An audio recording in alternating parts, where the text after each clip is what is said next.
안녕하세요. 반갑습니다. 항상 여기에 그 파릇파릇한 나무가 있었는데 오늘은 안 보이죠? 이 나무들을 다 이제 시집을 보냈어요. 이사 가거든요. 여기가 이 배경이 딱 바로 보이는 곳이 아파트예요. 아파트만 쫙 보이기 때문에 제가 그 아파트를 가리기 위해서 나무를 키웠어요. 그 나무가 1m 한 80? 또한 이런 여인초 같은 경우는 이 천장을 닿아가지고 더 못 가서 땅으로 이렇게 떨어지는 그렇게 큰 나무를 키웠어요. 앞에 보이는 이 아파트를 막기 위해서.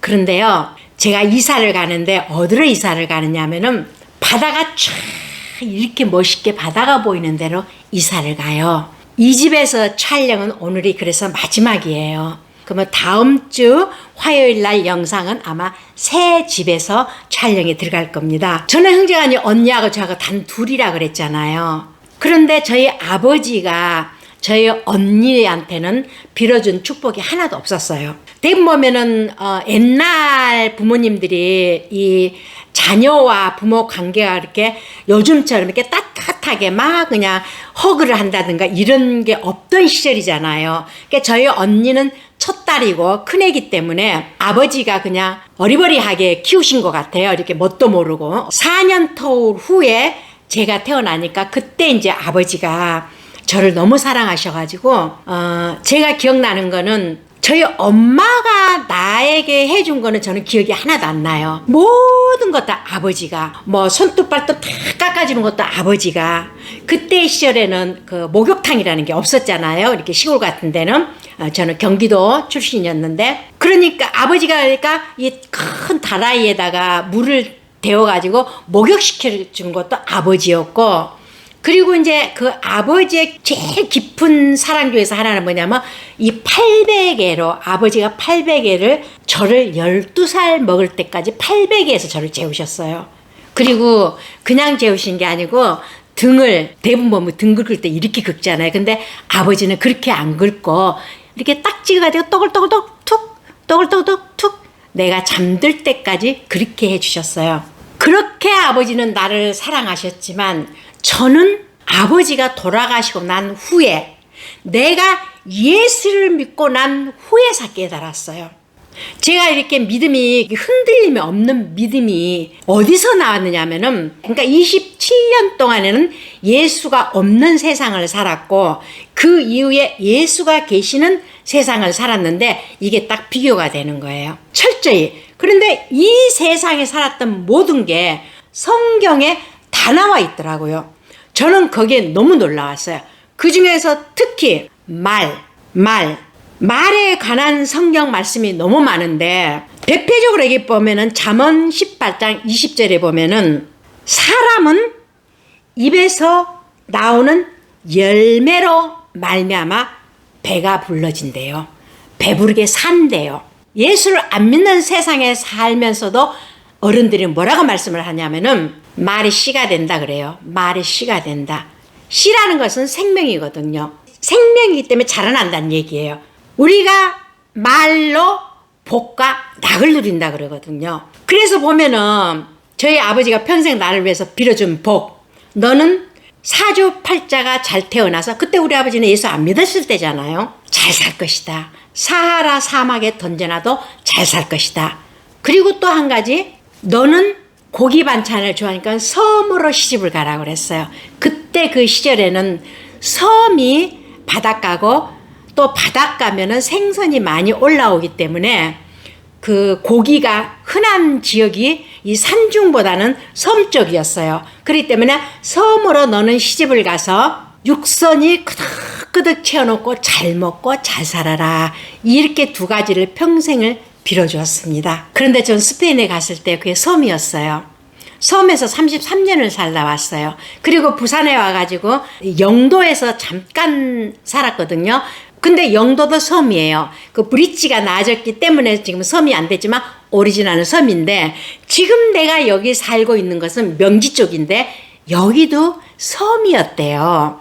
섬을 매립을 하고 울숙도 대교 그 다리를 넘으로 인해서 이게 육지가 된 것이지 오리지널은 이게 섬이었대요. 그러니까 저는 기왕에 부산에 살 바에는 이 창문에서 바다가 이렇게 다 내다보이는 집에서 살고 싶었어요. 제가 스페인에 살 때는 제 집이 사면이 다 바다가 내다 보였거든요. 그래서 동 트는 것부터 시작을 해서 석양에 해 넘은 것까지 다 보이는 그런 집에서 살다가 여기는 이렇게 꽉 맥혀가지고 바다가 안 보이는 거. 내가 바닷가까지 가야만이 바다가 보이는 곳에서 사는 게 너무 답답했고 너무 그게 힘들었고 그래서 바다를 내다보이는 집을 구하기 위해서 한 3년 동안을 저는 다대포를 집을 많이 알아보러 다녔는데 다대포에 집이 안 나오더라고요. 그래서 제가 나중에 깨닫기는 여기는 섬이 아니고 육지구나. 그러면 나는 평생에 아버지가 빌어주신 대로 너는 섬에서 살아라. 그래서 이 다대포는 안 되겠구나. 그러면 여기서밖에 살 수가 없는 거예요. 여기가 섬이니까. 근데 여기가 신개발 지역이고 한 10년밖에 안 된 이게 신도시기 때문에 길도 아주 네모 반듯반듯하고 시원시원해요. 그리고 주거 공간이 넓어요. 그리고 나무도 굉장히 많이 심겨져 있어요. 그러니까 여기가 참 좋아요. 좋은데 단지 이게 바다가 안 보인다는 거. 그러고 있었는데 4월 중순쯤 되었을 때 제 딸이 세미나가 있어가지고 부산에 올 일이 있어가지고 부산에 와가지고 여기가 참 좋은데 그러니까 딸도 그래 엄마 여기 너무 좋아 나는 여기가 참 좋아 그러더라고요. 그런데 단지 다 바다가 안 보여서 이게 문제다. 바다가 보이는 데가 있다는데 그러니까 그러면 사무실에 한번 전화를 해볼게. 사무실에 딱 전화를 하니까 하나 나왔대요. 하나 나왔는데 오셔서 보실랍니까 그래요. 그래서 바로 갔지요. 바로 가서 딱 보는 순간 바로 바다가 쫙 다 보이는데 단 한 번 보고 단 하루 만에 이사 결정을 하고 계약을 했어요. 이번 9일날 이사를 해요. 제가 두 자녀를 키우면서 단 한 번도 악한 말을 한 번도 안 하고 키웠다면 여러분들 안 믿으시겠죠? 저는 그렇게 키웠어요. 왜?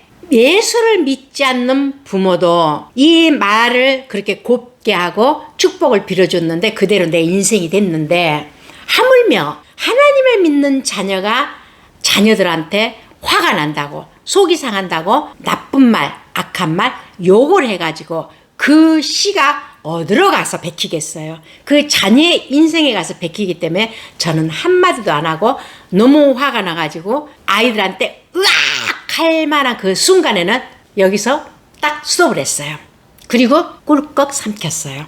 그렇게 자녀 둘을 키웠습니다. 성경에 보면은 이 말에 관한 구절이 참 많이 나와요.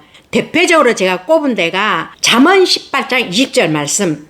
사람의 입에서 나오는 열매로 말미암아 배부르게 되나니 곧 그의 입술에서 나온 것으로 말미암아 만족하게 되느니라. 저는 이거 한 구절만 가지고 평생을 제 입에다가 자갈을 물렸습니다. 그 누구한테도 저는 악한 말을 안 했어요. 그리고 악한 말이 나올 정도로의 상황에 처했을 때는 저는 꾹 참았습니다.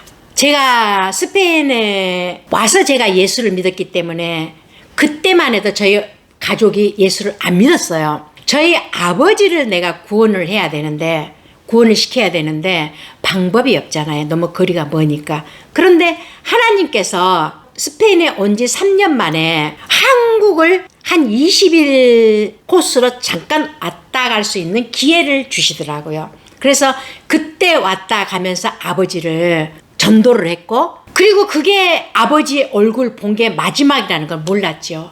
아버지는 그렇게 우시더라고요. 저를 보면서. 그렇게 우시면서 하신 말씀이 꼭 이번이 마지막으로 너를 볼 것 같다 그러셔요. 그래서 내가 아이고 그게 무슨 말씀이냐고 더 오래 사셔가지고 내가 스페인에서 잘 살고 있는 것을 보셔야 되고 한 번 더 오셔야죠. 이런 얘기를 했는데 정말로 딱 1년 만에 아버지가 돌아가시는데 아버지가 5일 전에 내 꿈에 나타나시더라고요. 꿈에 나타나셨는데 꿈에 모든 사람들은 잔치가 벌어졌고 잔치 준비를 하더라고요. 그래서 제가 사람들한테 오늘 뭔 날이에요? 무슨 잔치 하세요? 무슨 잔치 있어요? 그렇게 말을 해도 아무도 대답을 안 하고 그냥 분주하게 잔치 준비만 하시더라고요. 안방을 들어가서 문을 딱 열고 들어가니까 아버지가 안방 한가운데 하얀 옷을 입고 딱 앉으셔서 아버지! 그러니까는 아버지가 하신 말씀이 너가 왔느냐? 너가 왔느냐? 내가 너를 보고 가니 내가 여한이 없다. 딱 그 말 한마디 하고 꿈이 딱 깼어요. 그리고 나서 5일 후에 한국에서 언니한테 전화가 왔더라고요. 아버지가 돌아가셨다고. 저는 그때부터서 통곡을 하기 시작을 하는데 그 통곡이 1년이 갔어요. 1년. 아버지가 돌아가시는데 3일장을 하시는데 스페인이 밤이면 한국은 낮이고 한국이 밤이면 스페인은 낮입니다. 그러니까 이게 시차가 있잖아요. 밤에 꿈을 꾸는데 아버지가 꽃상여를 타고 가시더래요. 꽃상여를 타고 쫙 가시면서 그 꽃상여 위에서 아버지가 하얀 그 옷을 입은 채로 그대로 하늘로 승천을 하시더라고요. 그 꿈을 딱 꿨을 때 우리 아버지는 천국이구나 그랬거든요. 그리고 나서 장례를 다 치르고 나서 언제 기회가 되면 말씀할 시간이 있겠지만은 저희 아버지를 평생을 괴롭히는 귀신이 있었어요. 그게 귀신이라는 걸 몰랐죠. 예수 믿기 전에는. 근데 제가 예수를 믿고 난 뒤에서 알았어요. 그게 귀신이라는 거. 근데 그 귀신이 나한테 붙어가지고 나를 괴롭히기 시작을 하는데 밤마다 꿈에 싸우는 거예요. 이 귀신들하고. 얼마나 그걸 싸우면 한 번은 내가 산상기도 가서 하나님 앞에 부르짖기를 하나님 분명 꿈을 보면은 천국인데 저희 아버지가 천국을 갔는지 지옥을 갔는지 제가 지금 헷갈립니다. 아버지를 괴롭혔던 그 귀신이 나를 이렇게 괴롭히는데 너무 괴롭고 힘듭니다. 저희 아버지가 천국입니까 지옥입니까 확실하게 나한테 말해달라 그랬어요. 만약에 아버지가 지옥이라면 내가 그렇게 살아가는 아버지를 할지라도 내가 가감히 아버지를 물리치겠다 그랬어요. 그랬더니 하나님께서 나에게 어떤 마음을 주시냐면 너의 아버지는 천국이다 그러시는데 그때부터 지금까지 그 마음은 변함이 없습니다. 여러분들 이 말의 힘, 말의 그 능력 얼마나 큰 힘이 있는지 여러분들이 이 성경 말씀대로만 우리가 살기는 힘들어요. 그런데 이 말을 내가 곱게 하냐 나쁘게 하냐는 건 내가 얼마든지 할 수 있다는 얘기예요. 여러분들도 이 말을 곱게 예쁜 말을 하셔가지고 그 복과 낙을 다 누리시기를 바랍니다. 저희 아버지가 빌어준 대로 수상과 관련이 있는 남편을 만나가지고 평생을 스페인에서도 생선 괴짝을 깔아놓고 밟고 다닐 정도로 지금까지도 생선이나 육고기가 떨어질 날이 없어요. 집안에 냉동고 냉장고가 가득 채워놓고 먹고 사는 거예요.